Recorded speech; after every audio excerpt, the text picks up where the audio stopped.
South Korea Seoul की। हमारे hero का नाम है संग जिन वू, जो कि एक हंटर है और उसका रैंक ई है। ई जो कि सबसे लोएस्ट रैंक माना जाता है, यानी हमारा हीरो एक बहुत ही कमजोर हंटर है। हमारा हीरो एक बस में से उतरता है और कहता है, मैं सबसे कमजोर हंटर हूँ। हालांकि मैं खुद भी बहुत ज्यादा शर्मिंदा हूँ कि मुझे अपने आप को एक हंटर कहते हुए शर्म आती है, क्योंकि मैं बहुत ज्यादा कमजोर हूँ और मेरे पास कोई रीजनरेशन एबिलिटीज भी नहीं। मैं जितनी बार भी डंजन के अंदर जाता हूँ उतनी बार जख्मी होकर बाहर आता हूँ और कई बार तो मैं मरते मरते बचा हूँ। एक हंटर का काम अपनी जिंदगी को दांव पर लगाना है, लेकिन मैं फिर भी ये काम करता हूँ, इसलिए नहीं क्योंकि मुझे ये काम पसंद है, बल्कि पैसों के लिए करता हूँ। संग जिन वो एक कंस्ट्रक्शन साइट की तरफ आ रहा होता है, जहाँ पर एक पोर्टल ओपन होता है, जिस पोर्टल में से होते हुए वो एक डंजन में जा सकते हैं। संग जिन वो एक हंटर गिल्ड के साथ काम करता है। संग जिन वो कहता है, अपनी हंटिंग से मुझे जितने भी पैसे मिलते हैं उनसे मैं बड़ी मुश्किल के साथ अपनी बीमार माँ के हॉस्पिटल के बिल्स अदा करता हूँ। मेरे जैसे नॉर्मल इंसान के पास, जिसके पास कोई टैलेंट नहीं, उसे कोई और जॉब नहीं मिलती, इसलिए मुझे एक हंटर बनना पड़ा।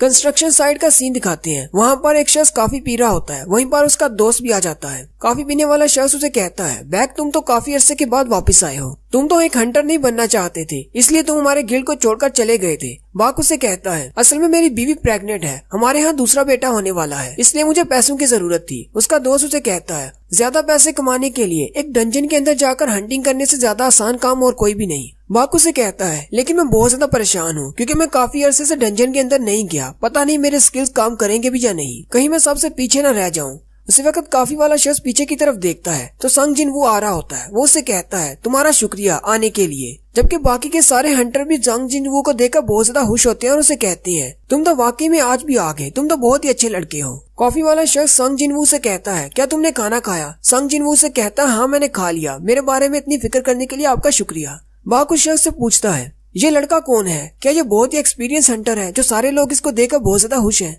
वो शख्स हंसना शुरू हो जाता है। बाक से कहता है, तुम्हें नहीं पता, क्योंकि तुम जब छोड़ कर गए थे तभी ये लड़का यहाँ पर आया था। इसका निकनेम तुम्हें बताऊं तो तुम भी हंसना शुरू कर दोगे। इसका निकनेम ये है, दुनिया का सबसे कमजोर हंटर, क्योंकि ये यहाँ पर जितने भी हंटर्स हैं उनमें से सबसे ज्यादा कमजोर है। वैसे तो इसका रैंक ई है, लेकिन जितनी बार भी ये डंजन में जाता है ये ई रैंक के मॉन्स्टर से भी मार खाकर वापस आता है। बाकू से कहता है, वो हमारी बातें सुन सकता है, वो बहुत ज्यादा करीब है। जबकि संग जिन वो भी उनकी बातें सुन लेता है और कहता है, मैंने इन लोगों की सारी बातें सुन ली, लेकिन मैं क्या कर सकता हूँ, मैं हूँ ही सबसे ज्यादा कमजोर। संग सीधा कॉफी वाले के पास जाता है और उसे कहता है, क्या मुझे एक कॉफी का कप मिल सकता है? वो उसे कहता है, नहीं, सारी कॉफी खत्म हो गई। संग और भी ज्यादा उदास हो जाता है और कहता है, आज तो मुझे कॉफी भी नहीं मिली, आज का दिन तो बहुत ज्यादा बुरा है। उसी वक्त एक लड़की जिसका नाम जूही होता है, वो संग पर चिल्लाना शुरू कर देती है और कहती है, तुम फिर से जख्मी होकर वापस आए हो। संग उसे कहता है, क्या तुम भी हमारे साथ डंजन में जाने वाली हो? जूही उसे कहती है, हाँ मैं भी जाने वाली हूँ, लेकिन मुझे ये बताओ तुम्हारे चेहरे पर ये चोट कैसे लगी? संग उसे कहता है, मुझे नहीं पता, हंटिंग के दौरान शायद मुझे कोई चोट लग गई। जूही उसे कहती है, अच्छा ऐसा क्या हुआ था हंटिंग के दौरान? फिर वो दोनों बैठ जाते हैं। संग उसे सारी बात बताता है। जूही उसे कहती है, क्या तुम इतने ज्यादा जख्मी थे कि तुम्हें हॉस्पिटल जाना पड़ा? संग उसे कहता है, हाँ, हम लोग ई रैंक के मिशन पर थे और वहाँ पर सारे ई रैंक के मॉन्स्टर थे और मेरी सारी टीम में से मैं ही अकेला था जो बहुत ज्यादा जख्मी हो गया। जूही उसे कहती है, लेकिन ऐसा कैसे हुआ? क्या तुम्हारे पास कोई हीलर नहीं था?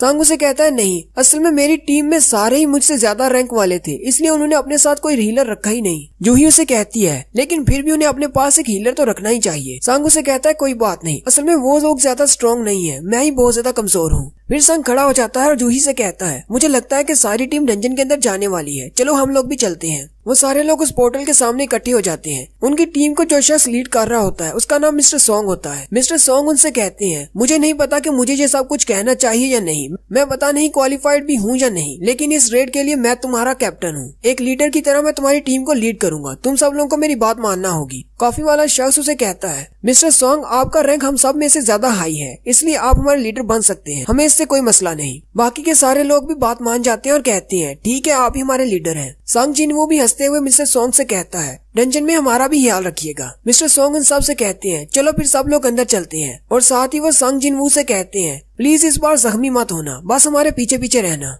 संग जिन वो पोर्टल से अंदर दाखिल होते हुए कहता है, इस बार मुझे अपना बेस्ट देना होगा, क्योंकि मुझे काफी सारे पैसों की जरूरत है। पूरी टीम के अंदर चले जाने के बाद काफी वाले दोनों शख्स बाहर खड़े होते हैं। दूसरा उसे कहता है, तुम किस बारे में सोच रहे हो? पहले वाला उसे कहता है, मैं तो बस संग जिनवू को लेकर थोड़ा सा परेशान हूँ, आज तो मैं उसे काफी भी नहीं दे पाया। दूसरा लड़का उससे पूछता है, वो तो इस ग्रुप का सबसे वीक हंटर है, वैसे इस डंजन का डेंजर लेवल क्या है? दूसरा शख्स उसे कहता है, इस डंजन का रैंक डी है। और साथ ही वो उसे कहता है, मैंने कभी भी संग जिनवू को बिना जख्मी हुए डंजन से बाहर आते हुए नहीं देखा। नेक्स्ट सीन डंजन के अंदर का होता है। जूही जिनवू के जख्मों को हील कर रही होती है क्योंकि जिनवू फिर से जख्मी हो जाता है। जूही उसे कहती है, हर बार तुम्हें ऐसे जख्मी होने की क्या जरूरत है? अगर इतना ही मुश्किल है तो तुम ये काम करते क्यों हो? जबकि वहीं पर बाकी के टीम मेंबर बाकी के मॉन्स्टर्स को मार रहे होते हैं। जूही उन सब की तरफ देखती है और कहती है, यहाँ पर सारे मॉन्स्टर्स मर चुके हैं, मुझे लगता है ये रेड खत्म होने वाली है। वो सारे लोग अपने अपने मॉन्स्टर्स को मारने के बाद इकट्ठे हो जाते हैं और अपनी अपनी तारीफ कर रहे होते हैं। जूही जिनवू से पूछती है, तुम्हारे पास कोई रीजन है? आखिर तुम ये हंटर का काम छोड़ क्यों नहीं देते? जिनवू हंसते हुए उससे कहता है, मैं सिर्फ मजे के लिए ये काम करता हूँ, अगर मैं ऐसा ना करूँ तो मैं तो बोर होकर मर जाऊंगा। हालांकि अंदर से वो ये सोच रहा होता है, अब मैं जूही को अपनी पर्सनल रीजंस तो नहीं बता सकता वरना मैं और भी ज्यादा शर्मिंदा हो जाऊंगा। जूही चिल्लाकर उसे कहती है, अब जल्दी से हंसना बंद करो वरना तुम्हारे जख्म फिर से खुल जाएंगे। मिस्टर सॉन्ग के हाथ में एक मैजिकल कोर होती है। जब भी वो एक मॉन्स्टर को मारते हैं तो उसके अंदर से एक मैजिकल कोर निकलती है। हालांकि सी रैंक के मॉन्स्टर को मारने पर भी उसके अंदर से जो मैजिकल कोर मिलती है वो भी हजारों में बिकती है, लेकिन जिनवू के लिए सी रैंक के मॉन्स्टर को मारना बहुत ज्यादा मुश्किल है। जिनवू के हाथ में एक ई रैंक की कोर होती है। जिनवू कहता है, इतने ज्यादा जख्मी होने के बाद मुझे सिर्फ एक ई रैंक की कोर मिली है जिसके मुझे ज्यादा पैसे नहीं मिलेंगे। हर रोज मैं अपनी जान खतरे में डालकर सिर्फ एक ऐसी कोर हासिल करता हूँ, ये तो बहुत ही कम है। उसी वक्त उनका एक टीम मेंबर उनसे कहता है, यहाँ पर आओ, यहाँ पर एक और रास्ता है, डंजन के अंदर एक और रास्ता है। वो सारे उस रास्ते के सामने जाकर खड़े हो जाते हैं। मिस्टर सॉन्ग उनसे कहते हैं, ये तो डबल लेयर डंजन है, मैंने इसके बारे में सुना था, आज पहली बार देख रहा हूँ। मिस्टर सॉन्ग अपने हाथ पर एक फायर बॉल बनाते हैं और उसे उस केव के अंदर फेंकते हैं जिससे रोशनी होती है और वो केव काफी ज्यादा लंबी होती है। मिस्टर सॉन्ग सारी टीम से कहते हैं, मेरी बात सुनो, अभी तक इस डंजन का दरवाजा बंद नहीं हुआ, इसका मतलब डंजन का बॉस अभी जिंदा है और मुझे लगता है शायद बॉस इस केव के अंदर है। वैसे तो हमें अपने गिल्ड वालों से राब्ता करना चाहिए और उनके ऑर्डर्स का वेट करना चाहिए, लेकिन अगर दूसरे हाई रैंक के हंटर्स यहाँ पर आ गए तो हमें तो बहुत ज्यादा नुकसान हो जाएगा। क्यों ना हम लोग खुद ही जाकर उस बॉस को मार दें। मुझे पता है कि ये मिशन बहुत ज्यादा डेंजरस होने वाला है, तो क्यों ना हम लोग वोट करें। वोट्स में जो भी रिजल्ट निकलेगा उसके बाद कोई भी कंप्लेन नहीं करेगा। अगर वापस जाना हुआ तो वापस जाएंगे, अगर अंदर जाना हुआ तो अंदर जाएंगे। काफी सारे लोग अंदर जाने का कहते हैं जबकि कुछ लोग वापस जाने का कहते हैं। उनकी टीम में टोटल 17 लोग होते हैं। 16 में से 8 कहते हैं हमें अंदर जाना है, जबकि 8 कहते हैं हमें बाहर जाना है। बाहर जाने वालों में जूही भी शामिल होती है, वो भी कहती है कि मुझे अंदर नहीं जाना। सबसे लास्ट पर जिनवू बच जाता है। मिस्टर सॉन्ग जिनवू से कहते हैं, अब तुम बताओ हमें किस तरफ जाना है, तुम्हारे वोट पर डिपेंड करेगा हमें बाहर जाना है या अंदर जाना है। सॉन्ग के हाथ में उसका एक ही मैजिकल कोर होता है। सॉन्ग कहता है, मेरे पास ज्यादा पैसे नहीं है और बहुत ही जल्दी मुझे अपनी बहन को कॉलेज में दाखिल करवाना है और मेरी बीमार माँ के हॉस्पिटल के बिल्स भी बढ़ते जा रहे हैं। जिनवू उनसे कहता है, मैंने फैसला कर लिया, हम लोग अंदर जाएंगे और बॉस को मारेंगे। फिर वो सारे लोग उस केव के अंदर चले जाते हैं। काफी देर चलने के बाद वो कहती हैं, यहाँ पर तो रास्ता खत्म ही नहीं हो रहा, काफी देर से हम लोग चल रहे हैं। वो आपस में बातें कर रहे होते हैं और कहती हैं, एक बॉस को मारने के बाद 1 ही घंटे के बाद पोर्टल बंद हो जाता है और हमें यहाँ पर चलते हुए 40 मिनट हो गए हैं। अगर हम बॉस को मार भी देते हैं तो हमारे पास बाहर निकलने के लिए ज्यादा वक्त नहीं बचेगा। जिनवू जूही से कहता है, मुझे माफ कर देना, मेरी वजह से तुम्हें यहाँ पर आना पड़ा। अगर मैं यहाँ पर आने के लिए वोट नहीं करता तो हम सब लोग बाहर चले जाते। जूही उसे कहती है, तुम्हें परेशान होने की जरूरत नहीं, मैं बिल्कुल ठीक हूँ। जिनवू उसे कहता है, क्या तुम वाकई में ठीक हो? जूही बहुत ज्यादा गुस्सा हो जाती है और उसे कहती है, अगर मैं सच कहूँ तो मैं बिल्कुल भी ठीक नहीं हूँ, तुम्हारी वजह से मुझे यहाँ पर आना पड़ा। ये मिशन बहुत ज्यादा डेंजरस है, तुम्हें जरा सा भी अंदाजा है मैंने अपनी कितनी ज्यादा हीलिंग पावर को इस्तेमाल कर दिया तुम्हें हील करने के लिए, और तुम फिर से बॉस से फाइट करने के लिए यहाँ पर आ गए हो। अगर तुम जख्मी हो जाते हो तो मैं तुम्हें कैसे हील करूंगी? जिनवू कहता है, मैं तो सिर्फ इसी की वजह से अभी तक जिंदा हूँ क्योंकि ये एक बी रैंक की हीलर है और ये हमेशा फ्री में मुझे हील करती है। जिनवू जूही से सॉरी कहता है। जूही उसे कहती है, मुझे तुम्हारी सॉरी नहीं चाहिए। फिर जूही शांत हो जाती है और जिनवू से कहती है, अगर तुम्हें मुझसे माफी ही मांगनी है तो क्यों ना तुम मुझे खाना खाने के लिए अपने साथ ले जाओ। जिनवू उसकी बात सुनकर शर्माना शुरू कर देता है। जूही उसकी तरफ देखती है और उसे कहती है,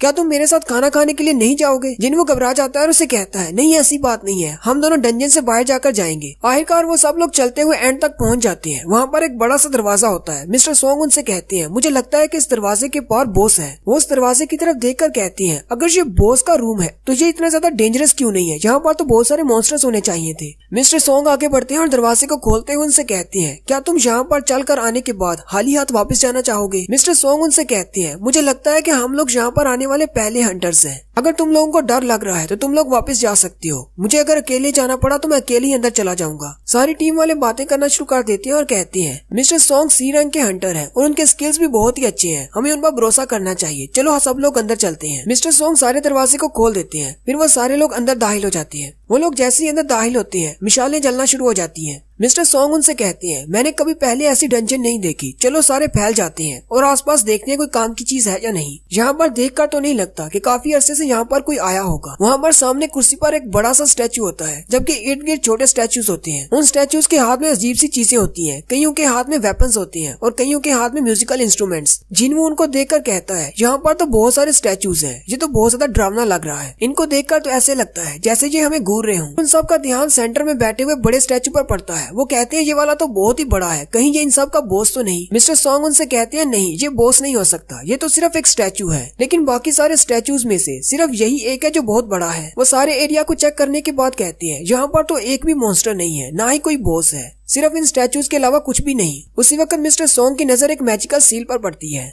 मिस्टर सॉन्ग उस मैजिकल सील को भी देख रहे होते हैं कि उनकी टीम का एक बंदा उनसे कहता है, मिस्टर सॉन्ग जहाँ पर आए, इस स्टैचू पर कुछ लिखा हुआ है। वो सारे लोग उस स्टैचू के सामने जाकर खड़े हो जाते हैं। उस स्टैचू के ऊपर कुछ लिखा होता है। मिस्टर सॉन्ग उसको पढ़ना शुरू करते हैं। उसके ऊपर हेडिंग में लिखा होता है कार्थीनोन टेम्पल्स कमेंडमेंट्स। वहाँ पर टोटल 3 कमेंडमेंट्स होती है। सबसे पहली होती है लॉर्ड की पूजा करो, दूसरी होती है लॉर्ड की तारीफ करो और तीसरी कमांडमेंट होती है कि अपनी वफादारी को साबित करो। उसी वक्त जूही जिनवू से कहती है, उस तरफ देखो, वो बड़े वाले बॉस की आंखें हिल रही हैं। मुझे लगता है शायद वो हमारी तरफ ही देख रहा है। जिनवू से कहता है, तुम्हें बस कोई वहम हो गया है, वो सिर्फ एक स्टैचू है। उसी वक्त जिनवू को कुछ महसूस होता है। जिनवू कहता है, अचानक मुझे डर क्यों महसूस हो रहा है। मिस्टर सॉन्ग जो कि अभी भी वो पढ़ रहे होते हैं, वो कहते हैं इन कमेंडमेंट्स के नीचे लिखा हुआ है अगर कोई इन तीनों कमेंडमेंट्स को फॉलो नहीं करेगा तो वो इस कमरे से जिंदा बाहर नहीं निकल पाएगा। और साथ ही दरवाजा बंद हो जाता है। दरवाजे के बंद होते ही सारी टीम घबरा जाती है और कहते हैं, अब हम लोग क्या करेंगे, दरवाजा तो बंद हो गया, हम लोग बाहर नहीं जा सकते। उनमें से एक बंदा कहता है, तुम सब लोग तो बस ऐसे ही बकवास कर रहे हो, ये तो कुछ भी नहीं, मैं अभी जाकर दरवाजा खोलता हूँ और बाहर जाता हूँ। बॉस का खजाना या जो कुछ भी है वो तुम लोग रख सकते हो, मैं वापस जा रहा हूँ। वो जैसे ही जाकर दरवाजे को हाथ लगाता है, मिस्टर सॉन्ग चिल्लाकर उसे कहते हैं, दरवाजे के हैंडल से दूर रहो। उसी वक्त एक स्टैचू हिलता है और उसके हाथ में एक बड़ा सा कुल्हाड़ा होता है। वो उस शख्स को मार देता है और उसे मारने के बाद वो स्टैचू फिर से अपनी जगह पर खड़ा हो जाता है। अपनी टीम के एक बंदे के मरने के बाद बाकी के टीम मेंबर्स बहुत ज्यादा डर जाते हैं और कहते हैं, क्या हमें इन सारे स्टैचूज से फाइट करना होगी, ये तो बहुत बड़े हैं। जूही और जिनवू भी बहुत ज्यादा घबरा जाते हैं। जूही जिनवू से कहती है, अगर वो वाला स्टैचू हिल सकता है तो इसका मतलब बॉस का स्टैचू जो मैंने अभी देखा था उसकी आंखें वाकई में हिल रही थी। और यहीं पर हमारी फर्स्ट एपिसोड का एंड होता है। एक्सप्लेनेशन अच्छी लगी हो तो कमेंट करके जरूर बताएं। चैनल को सब्सक्राइब कर दें, वीडियो को लाइक और शेयर कर दें। शुक्रिया।